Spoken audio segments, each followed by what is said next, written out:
Indian cinema இண்டஸ்ட்ரியிலேயே மியூசிக்ல ஒரு புரட்சியை ஏற்படுத்தின படம் அப்படின்னா அதுக்கு கண்டிப்பா இந்த ஒரு படத்தை நாம சொல்லலாம். சூப்பர் ஸ்டார் ரஜினிகாந்த் அவர்களோட நடிப்புல இளையராஜா இசையமைச்சு வெளிவந்த படம் தான் பிரியா. இதோட பாட்டுக்கு இந்தியன் சினிமாலேயே முதல் தடவையா ஸ்டீரியோ டைப்ல இசையமைக்கிறாரு இசைஞானி இளையராஜா.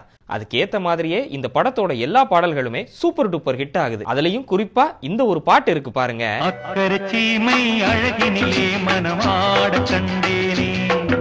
சிங்கப்பூருடைய பெருமை, சிங்கப்பூர் மக்களுடைய சிறப்பு, நம்ம தமிழர்களுக்கு அந்த மக்களோட இருக்கிற ஒற்றுமை, இது எல்லாமே இந்த பாட்டோட ஹைலைட்டா சொல்லப்பட்டதாலேயோ என்னவோ இந்த பாட்டு தமிழ்நாட்டை தாண்டி மலேசியா மற்றும் சிங்கப்பூர் தமிழர்களாலையும் ரொம்பவே கொண்டாடப்படுற ஒரு பாட்டு அப்படின்னு சொல்லலாம். இந்த பாட்டை விஷுவலா பார்க்கும்போது அதுல காட்டுற சிங்கப்பூர் வேணும்னா பாக்குறதுக்கு பழசா தெரியலாம்.